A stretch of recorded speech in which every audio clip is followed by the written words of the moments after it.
Assalamualaikum warahmatullahi wabarakatuh. Kami dari kelompok 3. Saya sebagai perwakilan untuk mempresentasikan hasil kerja kelompok kami. Nama saya Aisyah Putri dan ada kelompok saya, nama teman saya Hanifah Humayiro dan Rahmat Hidayat. Oke, di sini kami membahas tentang konsep teori kepribadian Alfred Adler. Oke, lanjut. Apa itu teori kepribadian Alfred Adler? Nah, menurut Adler, makhluk hidup adalah suatu kesatuan sosial yang tidak dapat dipisahkan. Adler mengembangkan pokok-pokok pikirannya sehingga menjadi ciri khusus dari pemikiran Adlerian.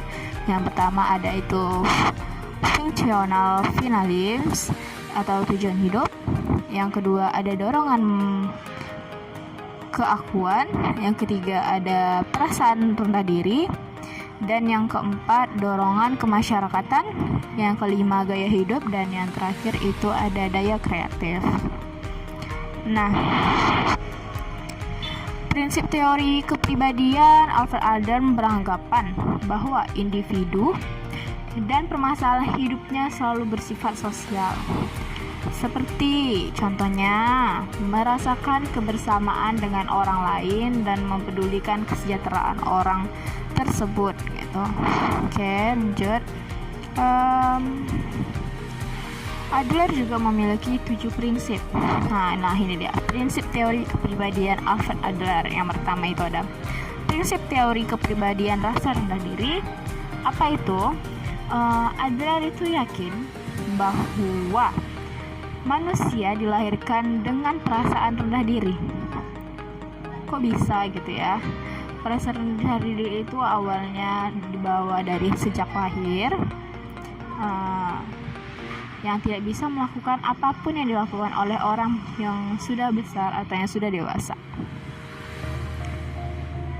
Lalu itu ada prinsip teori kepribadian superior. Nah, prinsip superior itu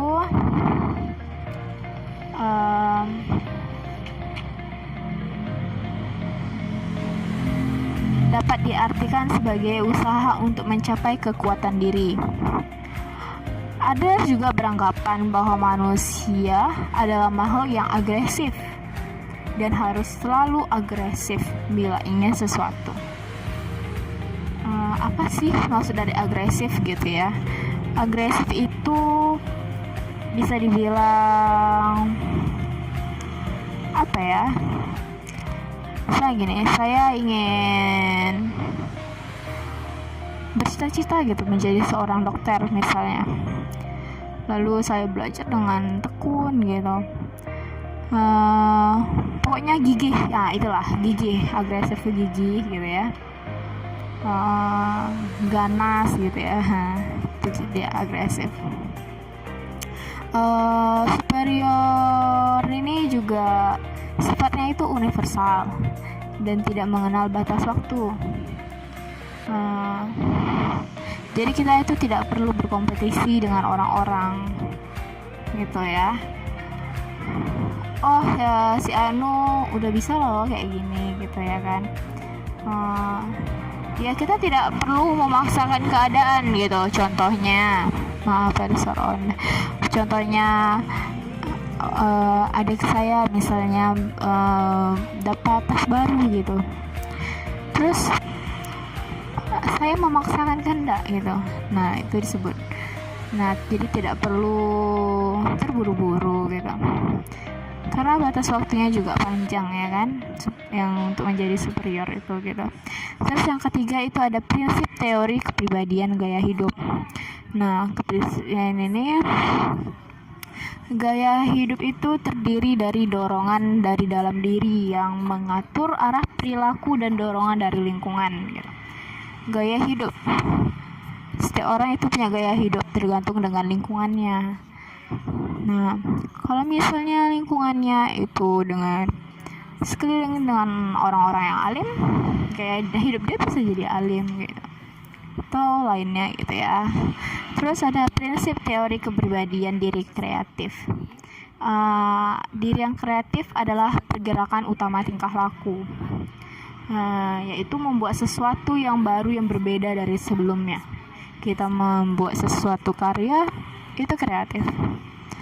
Kita buat makanan yang unik itu kreatif. Banyak yang bisa dibilang dengan kreatif. Terus yang kelima itu ada prinsip teori kepribadian diri yang sadar. Kesadaran itu apa sih Kak? Gitu ya. Kesadaran adalah inti kepribadian individu. Kesadaran itu misalnya gini, si A melakukan kesalahan ke si B, lalu dia menyadari bahwa apa yang dilakukannya ke si B itu salah, lalu dia menyadarinya dan meminta maaf ke si B. Itu disebut dengan kesadaran. Apa dengan itu dengan pikiran sadar? Pikiran sadar adalah apa saja yang dipahami dan diterima individu dalam membantu perjuangan menjadi sukses dan superior. Pikiran sadar, kita tidak sedang pingsan, gitu. Itu pikiran sadar. Oke. Yang ke-6 ya. 6 itu ada prinsip teori kepribadian tujuan semu. Masa lalu itu penting, yang lebih penting adalah masa depan, ya kan? Untuk apa sih gitu? Mengingat lagi masa lalu, kita harus berjalan menuju ke masa depan untuk memperbaiki semuanya. Tujuan akhir manusia tidak menunjukkan hasil nyata akan terwujud, melainkan hanya perangkat semu. Tujuan semu itu karena dibuat amat ideal untuk diperjuangkan, sehingga mungkin saja dapat dia realisasikan. Ya, tujuan semu ini dipisahkan dari gaya hidup. Terus yang terakhir itu ada prinsip teori kepribadian minat sosial.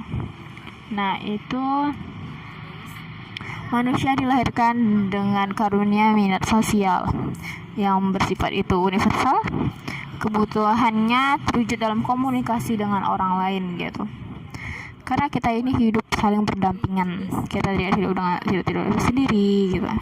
Kita butuh seseorang gitu ya. Oke, lanjut. Nah, ini salah satu teorinya Alfred Adler, yaitu yang pertama yang nih dia memiliki beberapa dibilangnya teorinya mungkin atau prinsipnya. Oke. Yang pertama itu ada keberhasilan dan superioritas. Seperti masa kecilnya Adler, dia memiliki kelemahan fisik yang muncul perasaan inferior. Nah, perasaan inferior memotivasi seseorang untuk berjuang meraih superioritas atau keberhasilan. Individu yang tidak sehat secara psikologis berjuang untuk superioritas pribadi. Individu yang sehat secara psikologis berjuang untuk keberhasilan karena memiliki minat sosial. Semua manusia, setiap individu dikendalikan oleh tujuan akhir. Nah, kita pasti punya planning. Nah, setiap planning itu memiliki tujuan akhirnya kan. Nah, tujuan akhir kita misalnya ingin masuk psikolog. Tujuan akhir kita apa gitu ya. Terus, nah ini dia tujuan akhir. Tujuan akhir tidak ditentukan oleh genetis atau lingkungan, namun merupakan produk dari daya kreatif.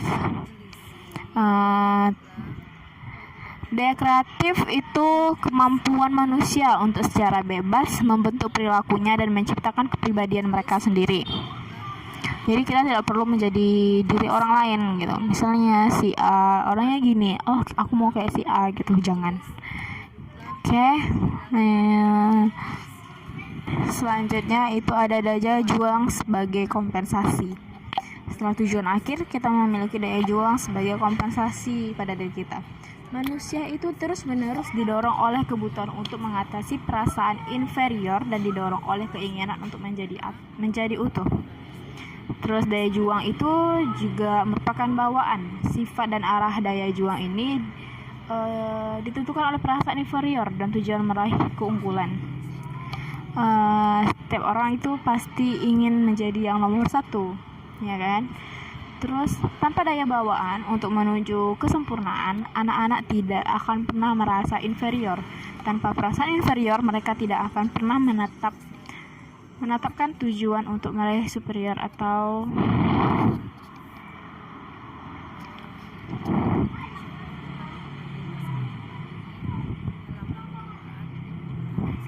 keberhasilannya.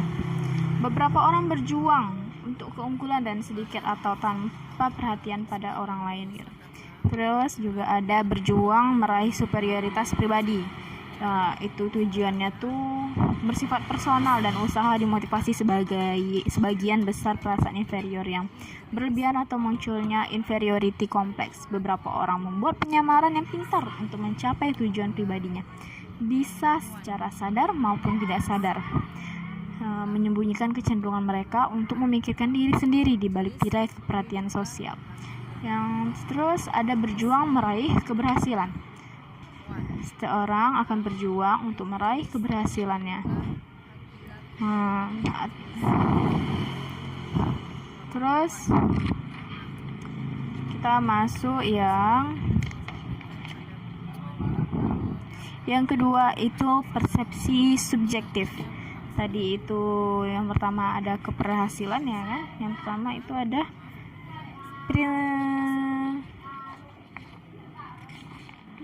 tadi ada keberhasilan dan superior. Yang kedua ada persepsi subjektif. Itu untuk membentuk kepribadian dan membentuk perilaku seseorang, sikap. Terus itu ya sikap juang seseorang untuk mencapai superioritas ditentukan oleh persepsi subjektif mereka akan kenyataan, yaitu oleh fiksi atau harapan masa depan. Fiksionalisme, fiksi atau gagasan yang tidak memiliki bentuk nyata. Fiksi itu tidak nyata, ya. Individu yang paling penting adalah tujuan meraih superioritas atau keberhasilan. Tujuan yang kita ciptakan di awal kehidupan dan mungkin tidak dipahami dengan jelas. Tujuan akhir yang fiksional dan subjektif itu menentukan gaya hidup kita dan menyatikan kepribadian kita. The Freud-Adler kontroversi. Apa sih ini? Yang Freud, ya itu pengalaman masa lalu memotivasi perilaku saat kini. Yang Adler, ini antara Freud dan Adler itu sempat berdebat gitu, ya. Manusia itu dipengaruhi oleh persepsi subjektif masa kini tentang masa depan. Tidak perlu disadari dan dimengerti, namun demikian persepsi ini memberikan tujuan pada tindakan manusia dan lanjut. Ada kelemahan fisik.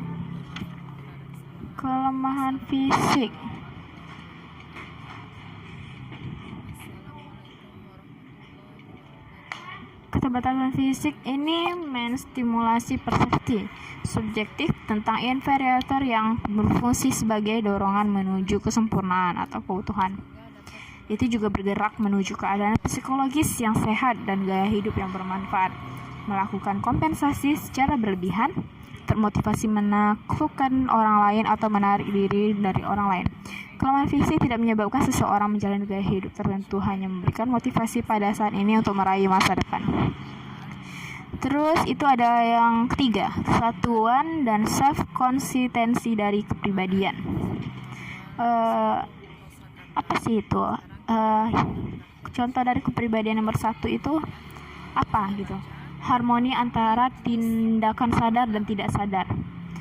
Adler pada tahun 1956, Adler mendefinisikan ketidaksadaran sebagai bagian dari tujuan yang dirumuskan dengan jelas atau dipahami sepenuhnya oleh individu. Dengan definisi itu menghindari dikotomi antara alam bawah sadar dan alam sadar yang dilihat sebagai dua bagian bekerja sama dalam sistem terpadu yang sama.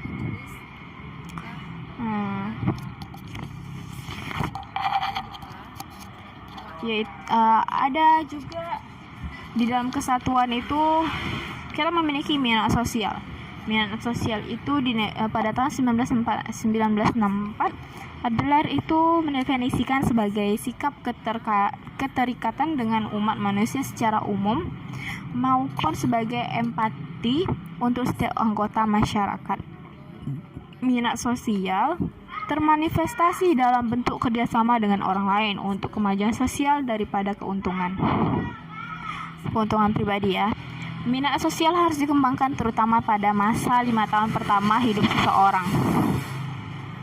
Sumber dari minat sosialnya itu adalah hubungan ibu dan anak, hubungan ayah dan anak. Nih, di sini, nah ini grafiknya ya, tabelnya, daya juang bawaan, lalu keterbatasan fisik. Nah, setelah keterbatasan fisik itu memiliki perasaan inferior. Nah, perasaan inferior ini dibagi lagi menjadi dua. Yang pertama ada perasaan yang berlebihan. Perasaan yang berlebihan ini nih bisa menguntungkan untuk kepribadian diri sendiri. Nah, yang menjadikan kita superior pribadi. Tujuannya itu disamarkan atau hanya kita yang tahu apa tujuannya gitu ya. Terus selanjutnya yang kedua, perasaan tidak lengkap yang wajar. Terus karena kita merasa tidak lengkap, kita memiliki rasa ingin minat sosial gitu ya. Dan karena banyaknya relasi pada diri kita, akhirnya kita mendapatkan keberhasilan. Nah, tujuannya ini nih tampak jelas gitu. Kenapa dibilang tampak jelas? Karena kita mengajak orang gitu. Kita memberitahu kepada mereka tujuannya kita ini loh gitu. Mereka pun makanya jadi tahu gitu. Oke. Terus juga ada gaya hidup. Gaya hidup ini hasil interaksi antara keturunan atau bawaan lahir, lingkungan dan daya kreatif.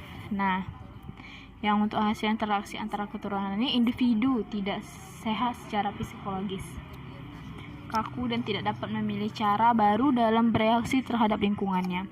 Nah, lingkungan dan daya kreatif tidak sehat secara psikologis, kaku dan tidak dapat memilih cara baru dalam. Terus ada daya kreatif. Ada percaya diberdayakan dengan kebebasan untuk menciptakan gaya hidupnya sendiri gitu ya. Apa itu perkembangan abnormal? Adalah percaya bahwa manusia adalah gambaran dari apa yang mereka ciptakan atau mereka buat dalam hidupnya sendiri. Daya kreatif membuat manusia sampai batasan tertentu dengan kebebasan untuk menjadi sehat secara psikologis atau tidak sehat secara psikologis, dengan kebebasan untuk menjadi sehat secara psikologis dan untuk mengikuti gaya hidup yang berguna atau tidak. Nah, sifat dasar seseorang neotrik yang berlebihan dan tidak realistis memisahkan mereka dari orang lain. Nah, karena orang beranggapan orang yang abnormal itu tidak cocok berteman dengan mereka karena di luar batas pikir seseorang gitu ya. Terus pandangan Adler tentang sifat anak tentang urutan lahir. Adler beranggapan urutan kelahiran dalam keluarga mempunyai peranan penting dalam membentuk kepribadian seseorang. Urutan tersebut mempunyai perbedaan-perbedaan dalam menginterpretasikan setiap pengalaman yang didapat. Nah, maksudnya tuh gini, misalnya itu yang disebut dengan bebet, bibit, bobot. Nah, itu. Oke, anak pertama itu lahir dalam keluarga kecil sehingga ia menerima banyak perhatian. Coba deh, setiap anak pertama pasti masa kecilnya itu sangat indah gitu, karena dia sangat dimanjakan gitu ya. Lalu anak kedua lahir dalam keluarga yang sudah terdapat anak yang lebih tua gitu. Nah, anak pertama itu umumnya lebih vokal dalam memberitahu adiknya atas apa yang harus dikerjakan. Misalnya gini, si kakak tahu kalau misalnya adiknya sedang main pasir gitu, kakaknya memberitahu, oh jangan deh main pasir, itu pasirnya kotor gitu. Nah, terus dan terkadang Ada juga yang bercenderung anak pertama ini yang cemburu karena perhatian orang tuanya terlimpah ke adiknya. Anak kedua atau anak tengah itu cenderung mengamati anak pertama. Jadi si adik selalu memperhatikan apa yang dilakukan oleh kakaknya, dan ia merasa harus berkompetisi untuk mendapatkan perhatian dan kasih sayang, ya kan? Anak kedua menemukan jalan yang berlain untuk menjadi pusat perhatian. Mereka cenderung memilih jenis olahraga atau hobi dan areal yang berbeda dalam mencapai sesuatu. Semua hal dengan ciri kepribadian mereka yang berbeda. Terus juga ada anak bungsu. Anak terakhir biasanya mempunyai tantangan lebih sulit lagi. Terlebih pada masa ini, keluarga sudah dipenuhi oleh anak yang jumlahnya tidak satu dengan usia lebih tua pula. Anak bungsu cenderung tidak sekuat yang dilihat. Mereka lebih bebas membentuk kepribadiannya dan tidak dituntut menjadi orang yang sukses.